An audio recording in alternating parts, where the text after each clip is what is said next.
경남 브리핑입니다. 김해 한 정신병원에서 이틀 연속 환자들이 탈출을 시도하다 한 명이 숨지고 한 명이 크게 다쳤습니다. 김해 서부경찰서는 지난 28일 오후 4시 55분쯤 김해 한 정신병원 6층에서 60대 A씨가 추락했다고 밝혔습니다. 사고 당시 A씨는 흡연실 창문 아크릴판을 뜯고 옷으로 만든 끈을 이용해 창문 밖으로 넘어간 것으로 나타났습니다. 이 모습을 본 병원 관계자들이 밖을 나갔지만 A씨는 이미 추락해 숨진 상태였습니다. 지난 27일에도 같은 병원에 입원 중이던 60대 B씨가 화장실에서 창살을 훼손하고 탈출하다 추락해 다리 골절 등 중상을 입기도 했습니다. 김해시 보건소는 해당 병원을 상대로 운영에 미흡한 점 등이 없었는지를 점검할 예정입니다. 10대 자녀 2명을 김해의 한 야산에 데려가 살해한 혐의를 받는 50대 친부가 구속됐습니다. 창원지법은 친부인 50대 A씨에 대해 도주 우려가 있다고 보고 구속영장을 발부했는데요. A씨는 앞서 경찰 조사에서 모친이 자녀들을 괴롭혀 사이가 좋지 않았다며 혼자 세상을 등지려 했으나 남은 자녀들이 계속 피해를 당할 것을 우려해 범행했다고 진술했습니다. 한편 A씨는 범행 당시 극단적인 선택을 시도한 상태였지만 생명에는 지장이 없는 것으로 확인됐습니다. 8월 31일부터 나흘간 1년 중 조수간만의 차가 가장 큰 백중살이 기간입니다. 국립해양조사원은 보름 대조기였던 8월 초보다 백중살이 기간에 해수면이 더 높아질 것으로 예상했는데요. 달이 지구를 잡아당기는 힘이 세지는 매달 보름이나 금음쯤이 대조기며 백중살이는 1년 중 밀물 수위가 가장 높은 기간입니다. 경남에서는 통영과 창원, 마산 등 해안 지역에서 침수 피해가 없도록 대비해야 합니다. 실시간 바닷물 고조 정보는 국립해양조사원 누리집에서 확인할 수 있습니다.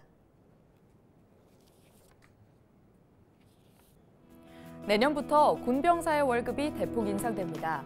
현재 밤낮 없이 대한민국을 지키고 있는 국군 장병들의 월급은 이병 60만 원, 일병 68만 원, 상병 80만 원, 병장 100만 원인데요.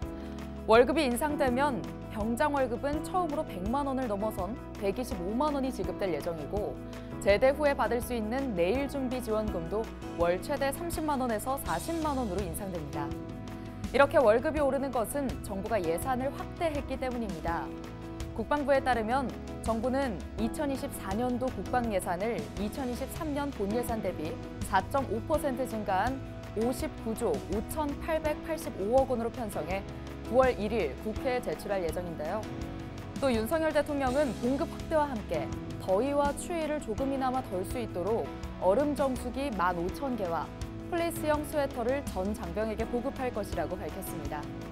이렇게 지속적으로 병역 의무 이행에 합당한 수준의 보상을 제공하기 위해 노력한다면 군복무가 자랑스러운 나라를 실현할 수 있을 것 같습니다.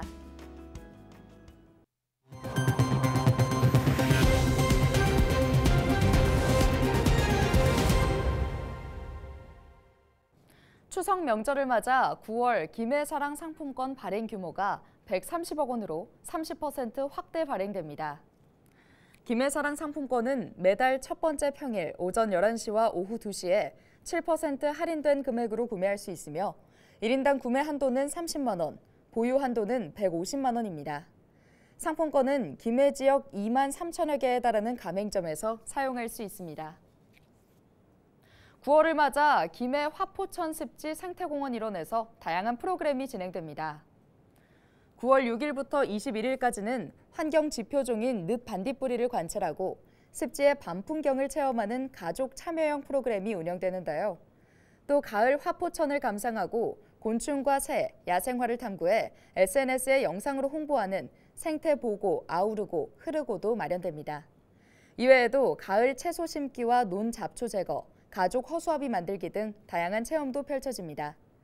프로그램은 화포천 습지 생태박물관 누리집에서 사전 접수를 통해 참여할 수 있습니다. 오늘 준비한 소식은 여기까지입니다. 지금까지 경남 브리핑이었습니다.